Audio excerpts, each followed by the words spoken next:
5 kilometers beneath the surface of Earth, a city glowed with artificial light.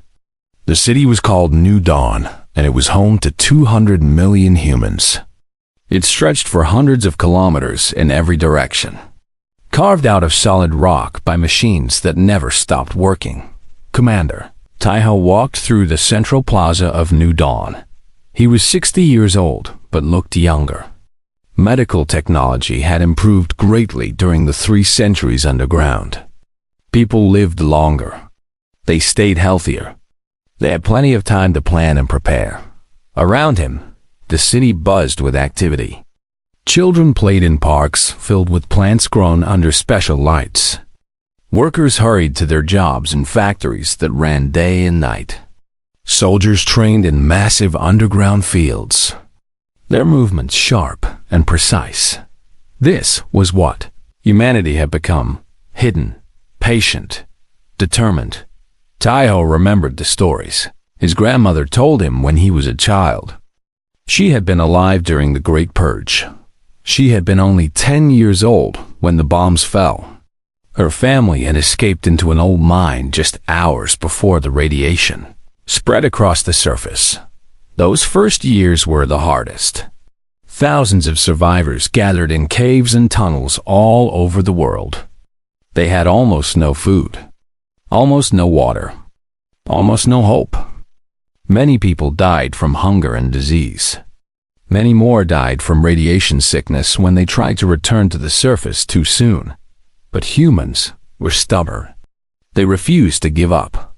Within the first decade, the scattered groups found ways to communicate.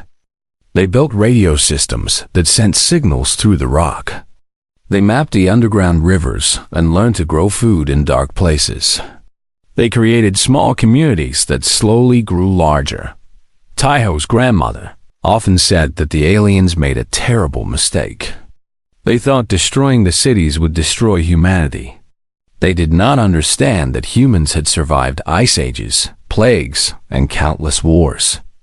They did not understand that humans were at their strongest when everything seemed hopeless. By the time 100 years had passed, the underground cities were thriving. Engineers developed technology that recycled everything. Nothing was wasted. Air was cleaned and reused. Water was purified again and again. Food was grown in vast hydroponic farms that produced more than enough for everyone. And then the scientists made their greatest discovery. Taiho walked to the edge of the plaza and looked down into a massive pit. At the bottom of the pit, glowing with blue light, was the fusion reactor that powered New Dawn. It was as big as a mountain and produced more energy than humanity had ever used in its entire history before the Great Purge.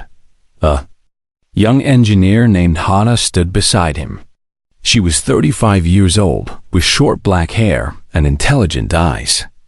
She was the head of the energy department, responsible for keeping the reactor running. "Power output is stable," Hana reported. "We have enough energy to power the fleet for the next 50 years without any new fuel." Taiho nodded. "Good. How are the new engines performing?" Hana smiled. "Better than expected. The latest tests show we can reach faster than light speeds that are twice as fast as anything the Council has. Our ships will outrun anything they send after us." This was the secret that humanity had discovered during their years underground. Without the distractions of surface life, without wars between nations, without politics and greed, humans had focused entirely on science. They had worked together in ways they never had before. Every brilliant mind in every underground city contributed to a single goal: survival. And survival meant building a fleet that could challenge the entire galaxy. Taiho remembered when the first ship was completed. He was just a young officer then, barely 20 years old. The ship was small, only big enough for a crew of 10. But it flew. It actually flew through the tunnels and caves, navigating the underground world with ease. That small ship had been the beginning. Over the next 40 years, humanity built more ships. Bigger ships. Faster ships. ships with weapons that could cut through any armor, ships with shields that could stop any attack. Now, 300 years after the Great Purge, humanity had 500,000 warships waiting in hidden hangars across the planet. "Commander," Hana said, "we received word from New Hope City. Their fleet is ready. That brings our total to full strength." Taiho closed his eyes. Full strength. After 3 centuries of preparation, they were finally ready. But ready for what? That was the question that kept Taiho awake at night. Some people wanted revenge. They wanted to find the species that destroyed their world and make them pay. Other people wanted peace. They wanted to reveal themselves to the galaxy and demand a place among the stars. Taiho wanted neither. He wanted something more difficult. He wanted humanity to return as something better than they had been before. Better than the Council. Better than the aliens who had tried to wipe them out. His thoughts were interrupted by an alarm. Red lights flashed across the plaza. People stopped what they were doing and looked up with fear in their eyes. "Report," Taiho commanded into his communicator. A voice answered immediately. "Sir, our surface monitors detected alien ships in orbit. They sent probes into the ground. We had to destroy them before they discovered our cities." Taiho felt his heart beat faster. "Were we detected?" "We do not think so. The probes were destroyed at 4 kilometers depth. Our cities are deeper. But sir, the alien ships left quickly. They may have noticed something strange." Hana grabbed Taiho's arm. "If they suspect we are alive, they will come back with a larger force. They will dig deeper." "I know," Taiho said. He thought for a moment, then made his decision. "Call a meeting of all city commanders. Tell them we need to accelerate our timeline. The launch may have to happen sooner than we planned." Within hours, holographic images of commanders from all 15 underground cities appeared in Taiho's meeting room. They represented humanity's leadership, chosen not by voting, but by merit. The best strategists, the wisest elders, the most skilled engineers. General Sora was the military commander. She was 70 years old, but still strong and sharp. She had trained every soldier in the underground cities. Her methods were hard, but fair. Her soldiers would follow her into any battle. "We have a problem," Taiho said. "Alien ships have visited Earth. They sent probes underground. We destroyed the probes, but they may become suspicious." Sora leaned forward. "Then we should launch immediately. Surprise is our greatest weapon. If we wait too long, they will prepare defenses." Another commander, an old man named Junsu, shook his head. "Our crews need more training. The ships are ready, but the people are not. We have never fought a real battle. Everything has been simulations." "Simulations based on 300 years of studying our enemies," Sora replied. "We know their tactics. We know their weaknesses. Our technology is superior. Training can continue during the journey." Taiho listened to both sides. He understood the risks of launching too early. He also understood the risks of waiting too long. "We will not launch today," he said finally. "But we will begin final preparations. I want every ship fully supplied and every crew in position within 1 month. If the aliens return in force, we need to be ready to move." The commanders agreed.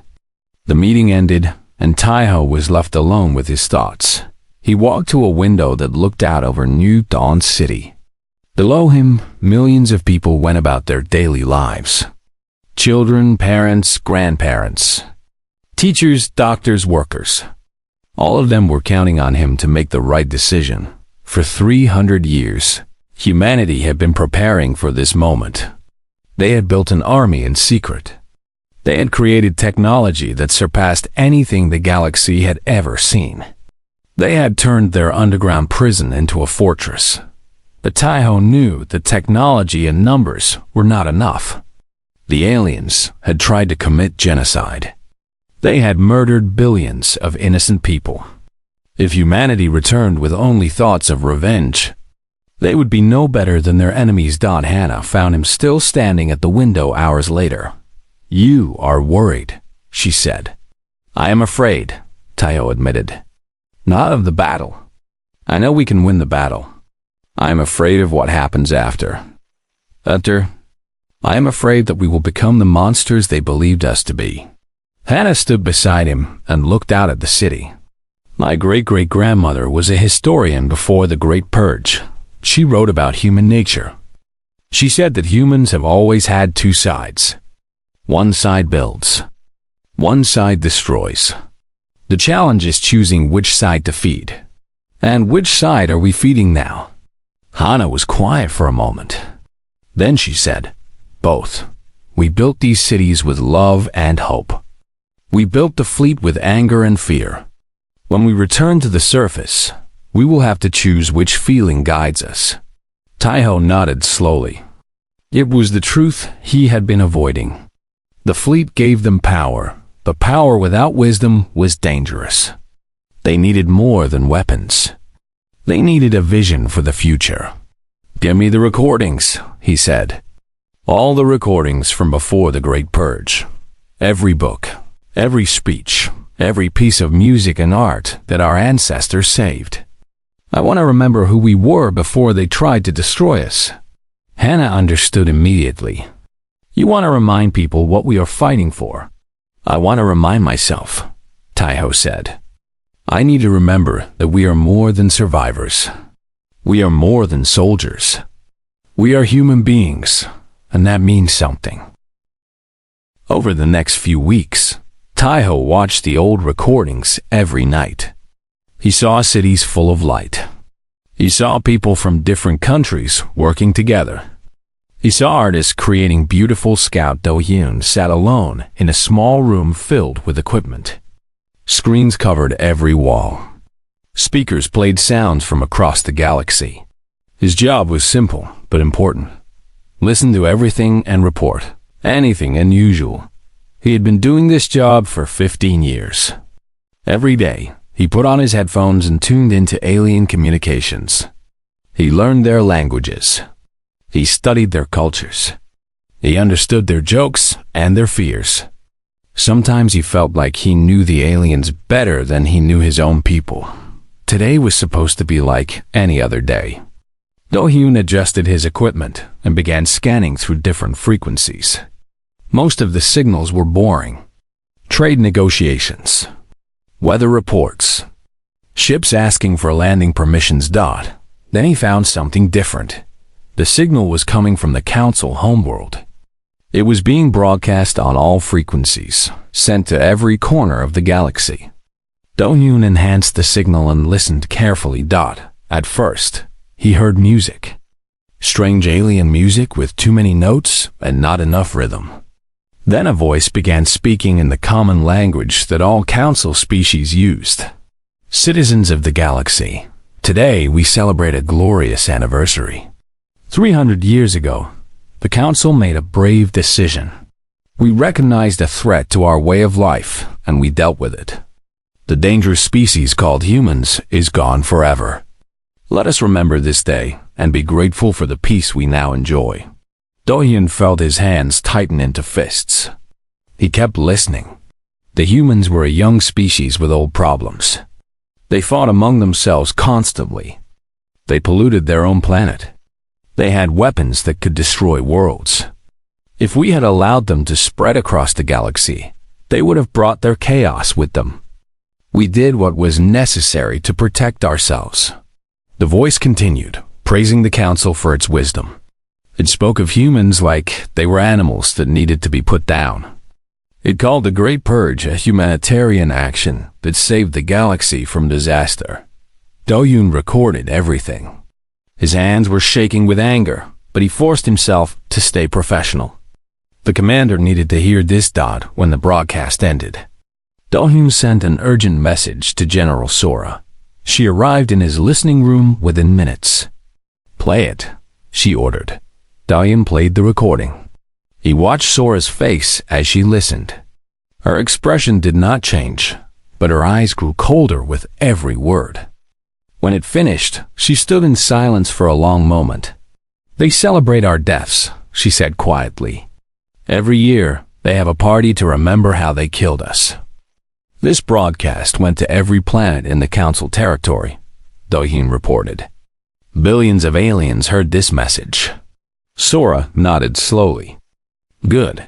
That means when we return, they will all see how wrong they were." She turned to leave, then stopped at the door. "Keep listening. I want to know everything they say about us. Every insult, every lie, every celebration. Record it all." "Yes, General."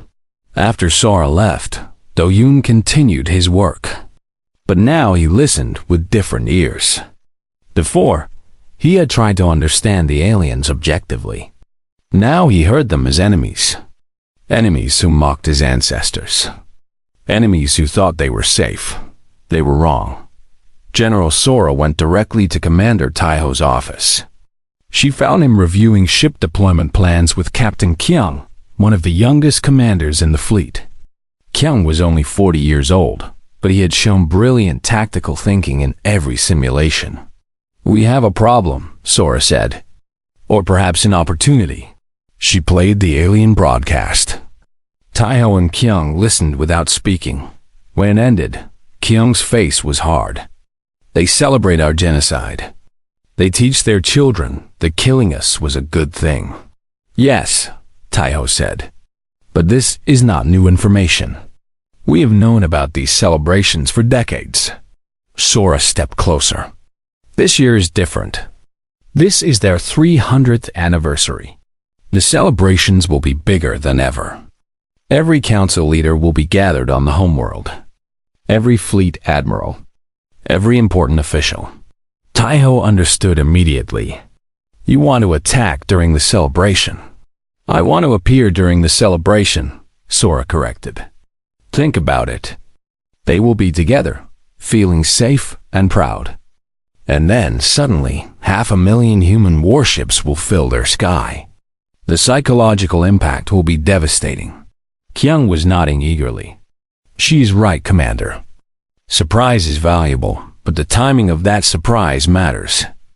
If we strike while they are celebrating our death, the irony will break their spirit before we fire a single shot." Taiho walked to his window and looked out at the city below. The launch preparations were almost complete. Ships were being moved into position. Crews were saying goodbye to their families. "When is the celebration?" he asked. 30 days from now," Sora replied. "Exactly 300 years after the final attack on Earth. 30 days. It was sooner than Taiho had planned. But Sora was right about the psychological advantage. The council species believed in signs and symbols. Appearing on the anniversary of their supposed victory would shake them to their core. "Begin accelerated preparations," Taiho ordered. "I want the fleet ready to launch in 25 days. That gives us 5 days of travel time to reach council space." Sora saluted and left to give the orders. Kyung stayed behind. "Commander," Kyung said, "may I speak freely?" "Always."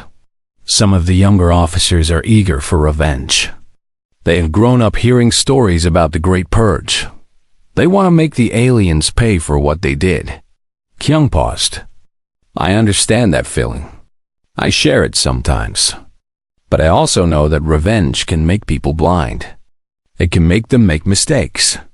Taiho turned to face him. "What are you suggesting?" "I am suggesting that we need a clear goal beyond just revenge. We need to know what victory looks like. Is it destroying the council? Is it forcing them to surrender? Is it something else?" It was a good question. Taiho had been thinking about it for years. "Our goal is not destruction," he said slowly. "Our goal is recognition. We want the galaxy to know that humanity exists. We want them to respect us. We want a place among the stars that no one can take away from us. And if they refuse to give us that place, then we will take it. But we will not become monsters in the process. We will fight when we must, but we will show mercy when we can. The aliens fear us because they believe we are violent and dangerous. We will prove them wrong by being better than they expect." Kyung nodded, satisfied with the answer. "I will make sure my crews understand. We are not fighting for revenge. We are fighting for the future." After Kyung left, Taiho sat alone in his office. The weight of command pressed down on him. Every decision he made would affect millions of lives. Human lives. Alien lives. Lives that had not yet been born. He opened a drawer in his desk and took out an old photograph. It showed a young woman with a bright smile, holding a baby in her arms. The photograph was over 300 years old. The woman was his great-grandmother. The baby was his great-grandfather. This photograph was one of the few things his family had saved during the escape. Underground. Taiho's grandmother had given it to him when he was a boy. She told him to remember that before the Great Purge, humans had simple lives. They had families. They had dreams. They loved and hoped just like anyone else. The aliens had tried to erase all of that. They had tried to delete humanity from the universe. But they had failed. And now, those same families, those same dreams, those same hopes would rise from the ashes and demand justice. In the following days, the underground cities worked at a frantic pace. Ships were loaded with supplies. Weapons were tested and calibrated. Crews ran simulation after simulation until they could perform their duties in their sleep. Engineer Hannah led the effort to prepare the engines for launch.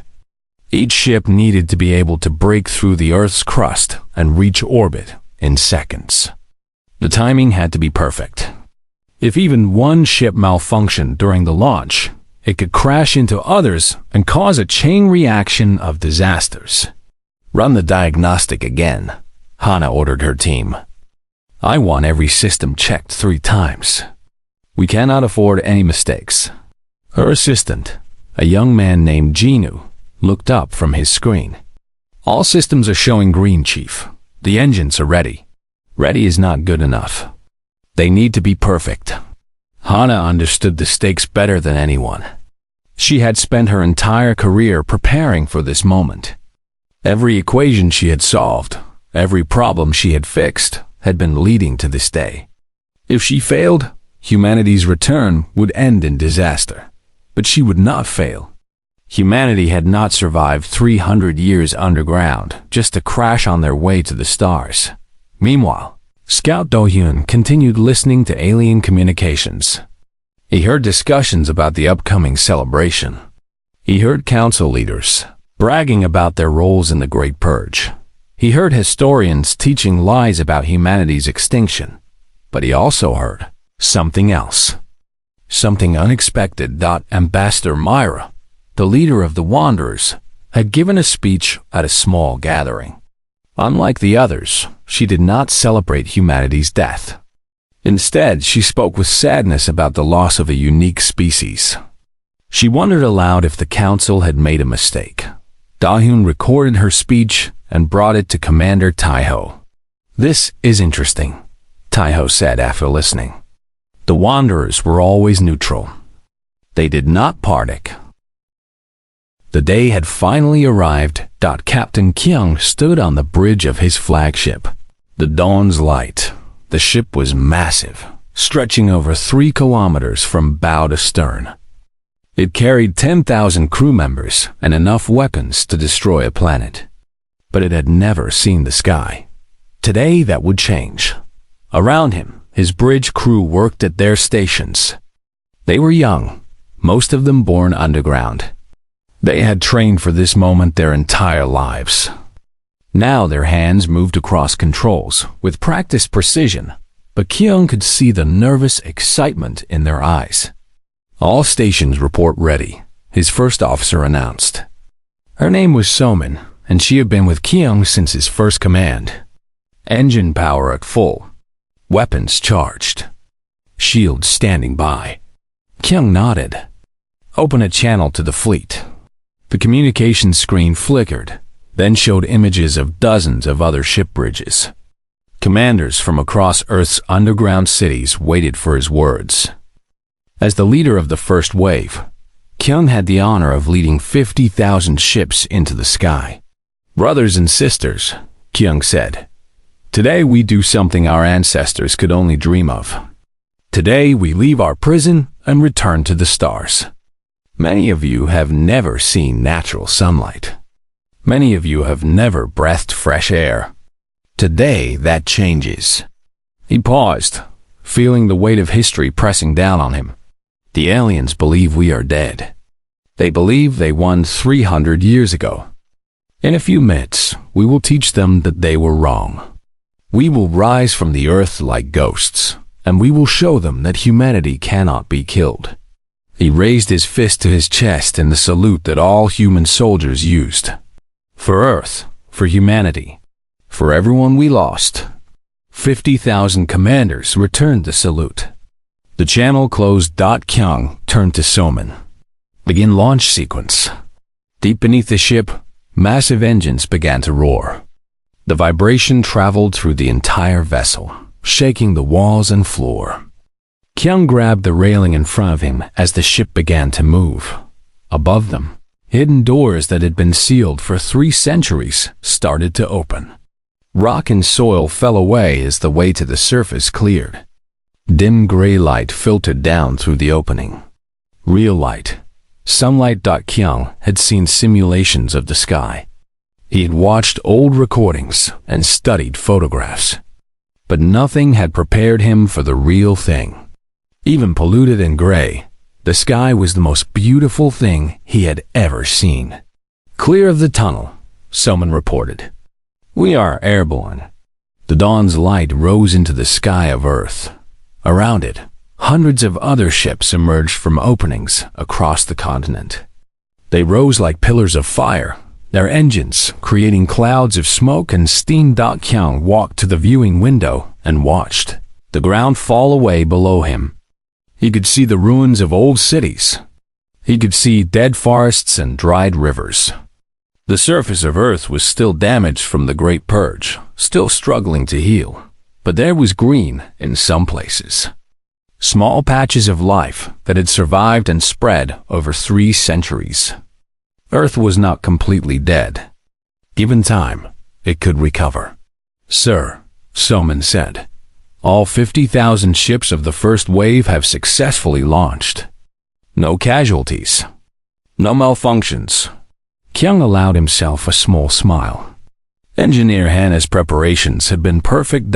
As the dawn's light continued to climb, Kyung watched more ships emerge from the planet below.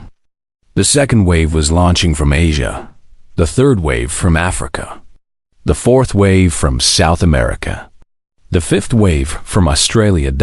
Within an hour, 500,000 ships filled the space around Earth. They formed a cloud of metal and fire that could be seen from orbit. The largest fleet in the history of the galaxy had just been born. "Commander," Taiho's voice came through every speaker on every ship. "Humanity has returned to the stars. 300 years ago, we were pushed underground. We were burned and poisoned and left for dead. But we survived. We built. We grew stronger. And now we rise." On the bridge of his command ship, Taiho looked at the tactical display showing 500,000 green dots surrounding Earth. Each dot was a warship. Each warship carried hundreds or thousands of crew members.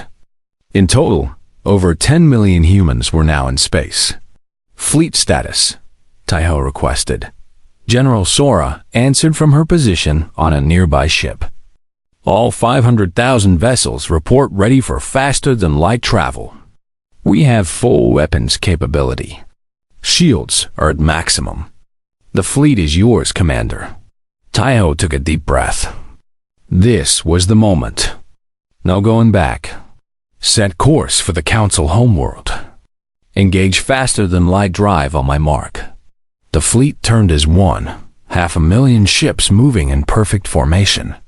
They pointed toward a distant star that held the center of galactic civilization. The Council homeworld. The place where humanity's fate had been decided 3 centuries ago. 3. Tayo counted. 2. 1. Mark. Space twisted and bent as 500,000 ships jumped into faster-than-light travel. The Sol system was suddenly empty again, but this time, the emptiness meant something different. Earth's children were coming home. The journey took 5 days. During that time, the crews rested and prepared. They checked their weapons. They reviewed their targets. They talked about what they would do after the war. Kyung spent his time walking through the dawn's light, speaking with his crew. He visited the engineering section, where workers monitored the engines. He visited the weapons bays, where soldiers prepared missiles and energy cannons. He visited the medical bay, where doctors waited for patients they hoped would never come. Everywhere he went, he saw the same thing: determined faces hiding nervous hearts. These were not professional soldiers. They were engineers and teachers and farmers who had been trained for war. They had never killed anyone. Many of them had never even raised their voice in anger. But they were ready. They knew what was at stake. They knew that the galaxy needed to see human strength, or it would try to finish what it started 300 years ago. On the 3rd day, Kyung found a young crew member sitting alone in an observation room. She was looking out at the swirling lights of faster-than-light travel, her face wet with tears. "What is your name?" Kyung asked, sitting beside her. "Yuri, sir." She quickly wiped her eyes. "I am sorry. I should not be crying." "There is no shame in tears," Kyung said. "I have cried many times during this journey." Yuri looked at him with surprise. "You, sir? But you are a commander. Commanders are human too." Kyung gestured at the lights outside the window. "Do you know what I was thinking about? My family. My parents never wanted me to join the military. They wanted me to be a farmer, growing food in the hydroponic bays. Safe, peaceful, far from danger. What made you choose differently?" Kyung was quiet for a moment. "When I was 12 years old, my grandfather took me to a memorial.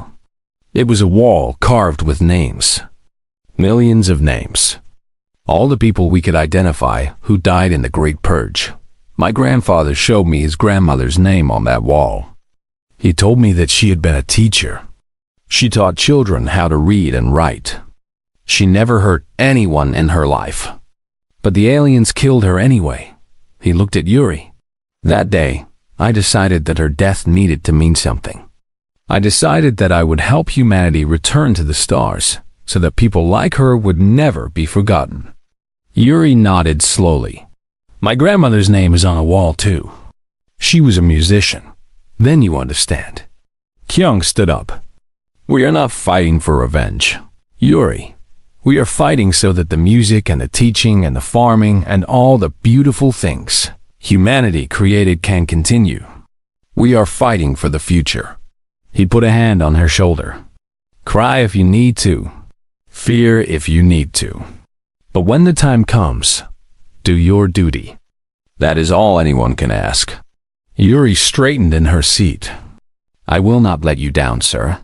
Kyung returned to the bridge feeling a little better. He had spoken truth to Yuri, but he had also reminded himself of why they were doing this. It was easy to get lost in strategy and tactics. It was easy to forget that behind every ship, every weapon, every plan, there were human beings with hopes and fears.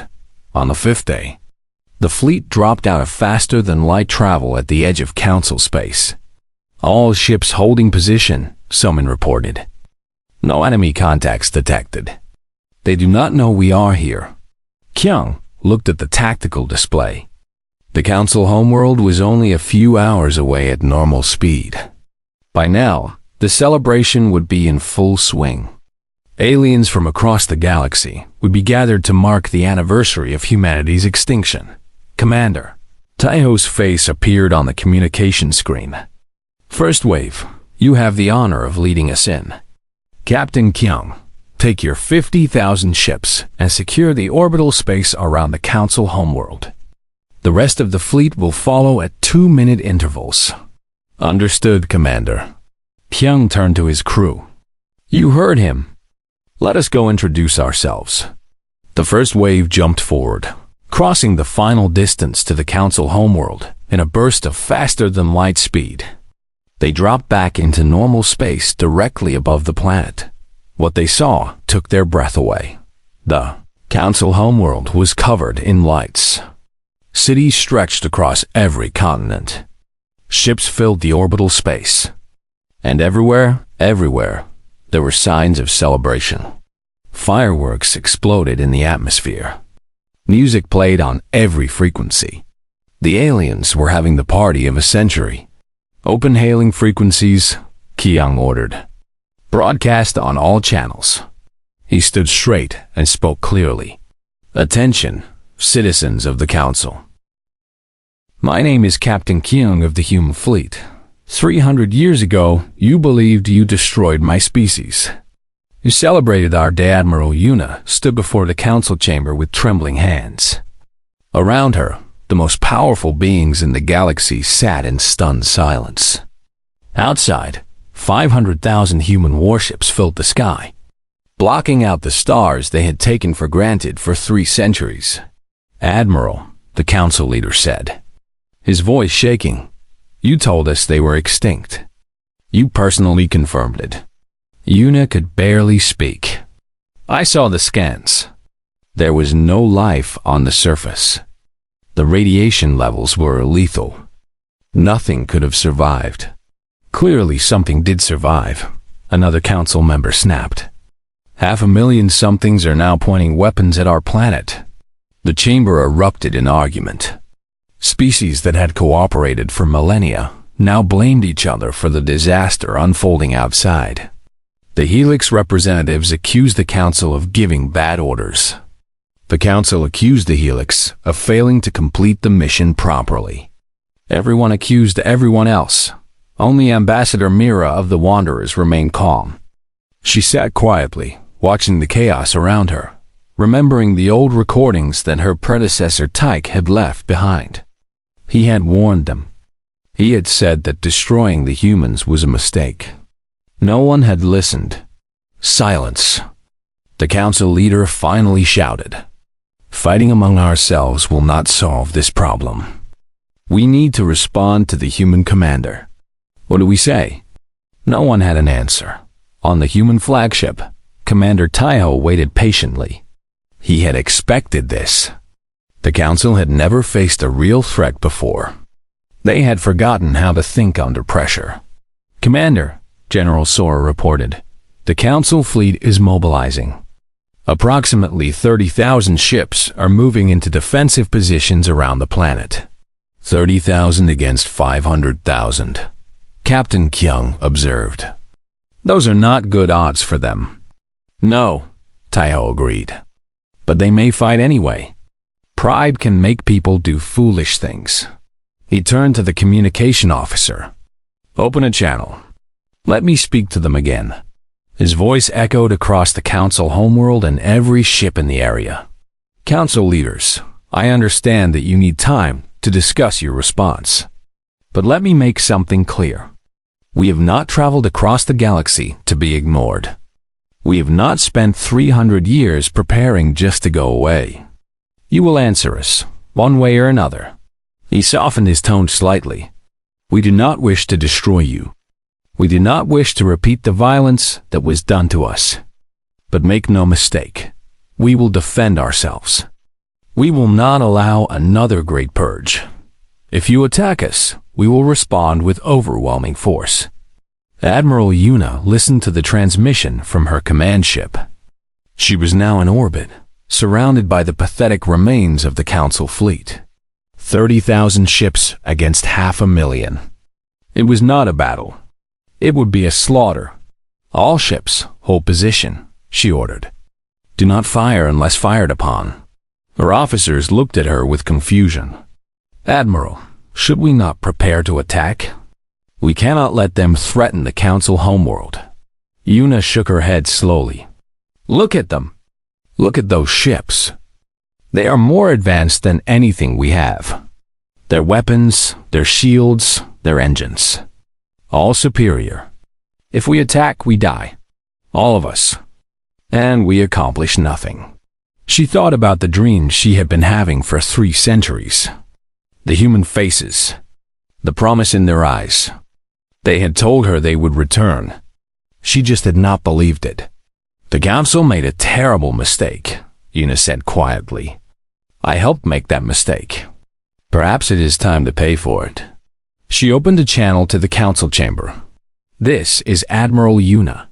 I am ordering all Helix forces to stand down. We cannot win this fight. If the council wants to throw away lives for nothing, they can use their own ships. The council erupted in outrage. They called Una a coward and a traitor. They demanded she be removed from command. But their own military leaders agreed with her assessment. The numbers were clear. Fighting was suicide. Ambassador Myra stood up. May I speak? The chamber fell silent. The Wanderers rarely spoke in council meetings. When they did, it was usually worth hearing. 300 years ago, I was not alive, Myra began. But my predecessor was. Ambassador Tyke met humans face to face. He spoke with them. He learned their ways. And he left recordings for future generations. She activated a hologram showing old images of Earth before the Great Purge. Beautiful cities, green forests, blue oceans, children playing in parks. This is what we destroyed. Not a threat, not a danger, a civilization, a people who dreamed and hoped and loved, just like us. She looked around the chamber. Tyke believed we made a mistake. He believed the humans could have been our allies, our teachers, our friends. We destroyed them out of fear, not wisdom. And now that fear has come back to haunt us. The council leader leaned forward. What do you suggest we do, Ambassador? Apologize? Yes, Myra said simply. I suggest we apologize. I suggest we acknowledge what we did wrong. I suggest we offer to make amends. And if they reject our apology? If they want revenge? Mira looked out the window at the human ships filling the sky. Then we face the consequences of our actions, just as any civilized being should. Commander Taiho received the council's request for talks with cautious optimism. He agreed to meet with their representatives on neutral ground, a space station halfway between the human fleet and the council homeworld. He brought General Sora and Captain Kyung with him. The council sent Ambassador Mira, Admiral Una, and the council leader himself. The meeting room was small and cold. 6 beings sat across from each other, their fates and the fates of billions resting on their words. The council leader spoke first. Commander Taiho, on behalf of the Galactic Council, I offer our formal apology for the Great Purge. We acknowledge that what we did was wrong. We were afraid, and we acted out of fear. Taiho listened with a stone face. An apology is words. What actions will follow? We are prepared to recognize humanity as a sovereign species with full rights in galactic affairs. We will return the Sol System to human control. We will provide assistance in rebuilding Earth's surface. We will give you everything we took away, except the lives of 8 billion people. The room fell silent. Taiho stood and walked to the window. Outside, human ships patrolled in perfect formation. His ships, his people, the survivors of the greatest genocide in history. Do you know what we did for 300 years? He asked. We did not just build ships. We studied you. We learned your languages, your cultures, your histories. We wanted to understand why you tried to destroy us. He turned to face the council. And do you know what we found? You were afraid. The old species had ruled the galaxy for so long that they forgot how to change. They forgot how to grow. When humans appeared, growing faster than anyone had ever seen, they panicked. They saw the future, and it scared them. Admiral Una could not meet his eyes. She stared at the floor, remembering the faces in her dreams. "We could destroy you," Taiho continued. "We have the power. We have the right. You murdered our ancestors. You celebrated our deaths every year for 3 centuries. Any court in any civilization would say we deserve revenge." General Sora's hand moved toward her weapon. She wanted revenge. She had always wanted revenge. But revenge would make us no better than you. Taiho sat back down. Humanity has spent 300 years becoming something new. Something better than we were before the Great Purge. Better than you. If we destroy you out of anger, we prove that we were exactly what you feared. He looked at Ambassador Mira.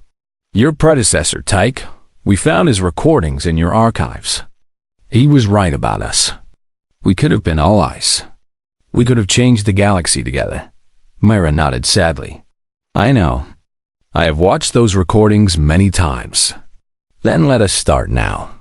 Not as conquerors and conquered. Not as victims and victimizers. But as equals. Partners in building a future that is better than the past." The council leader exhaled slowly. "You are offering peace? I am offering a chance.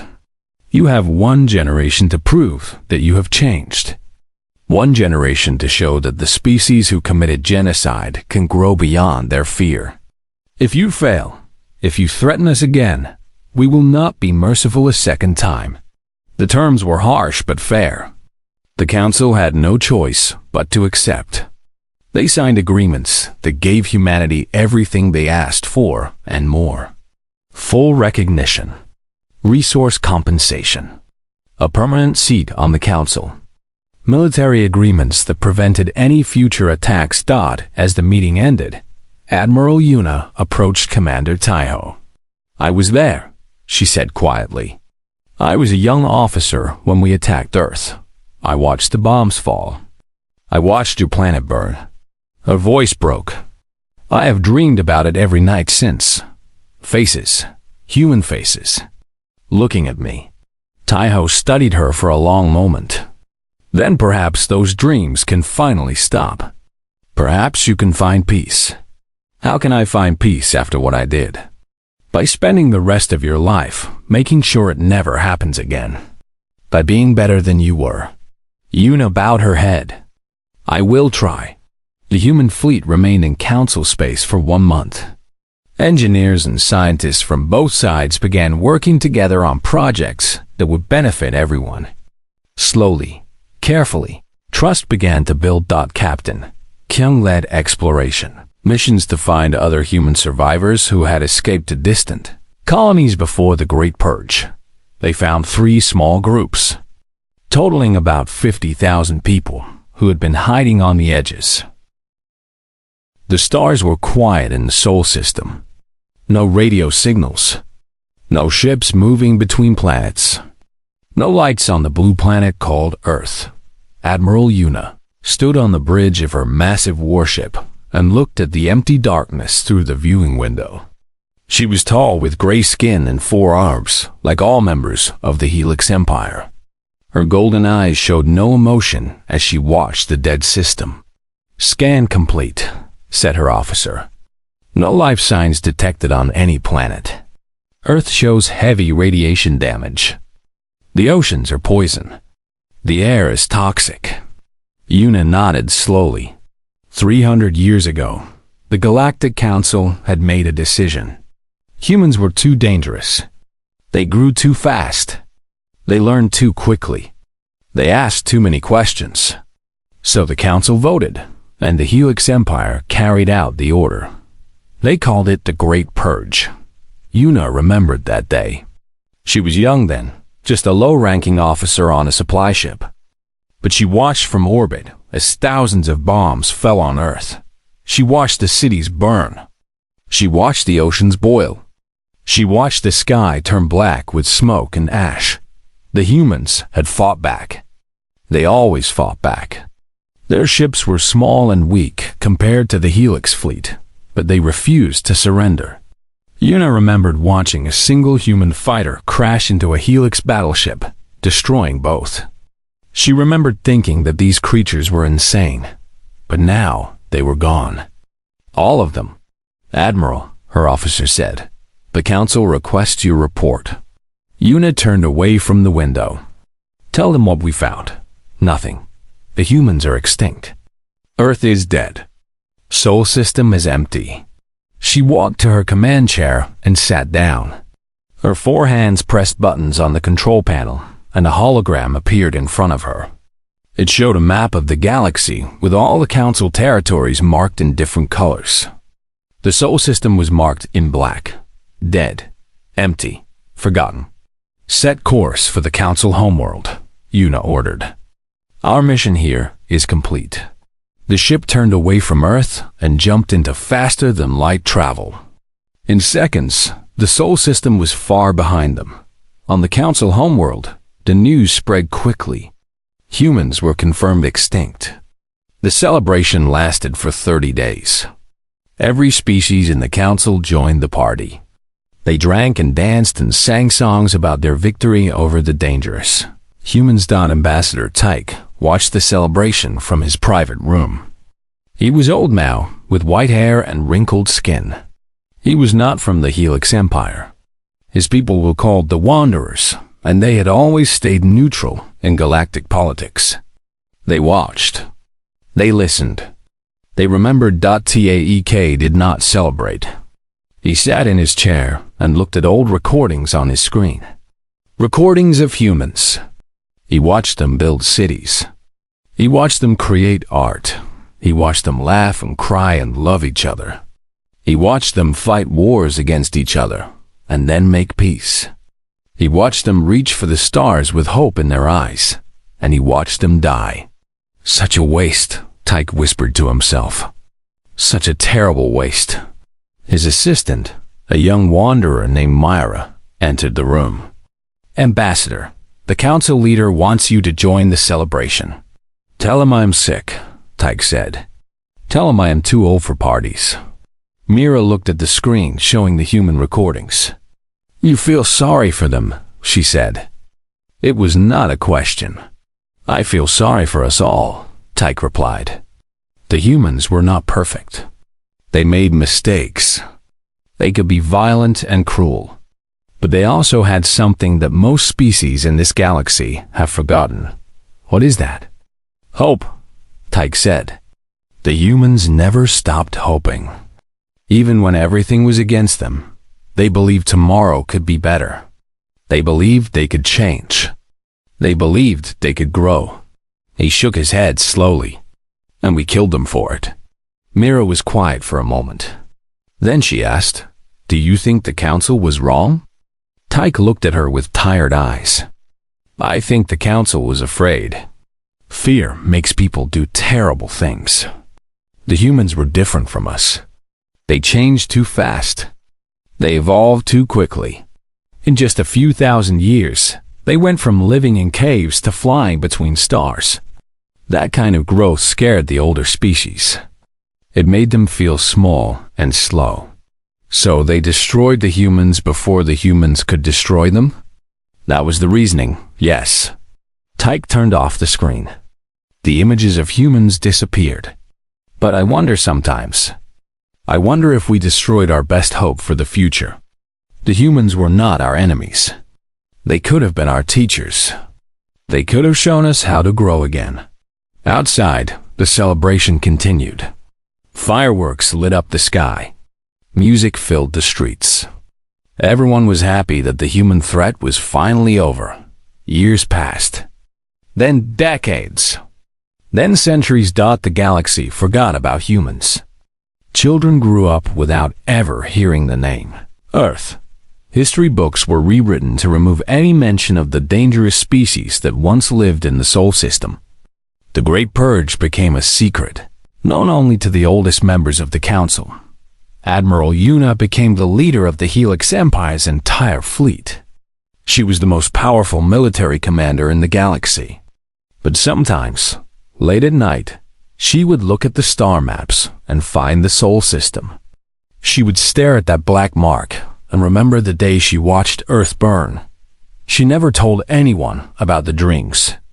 In her dreams, she saw human faces. Men, women, and children looking at her with eyes full of fear and anger and something else.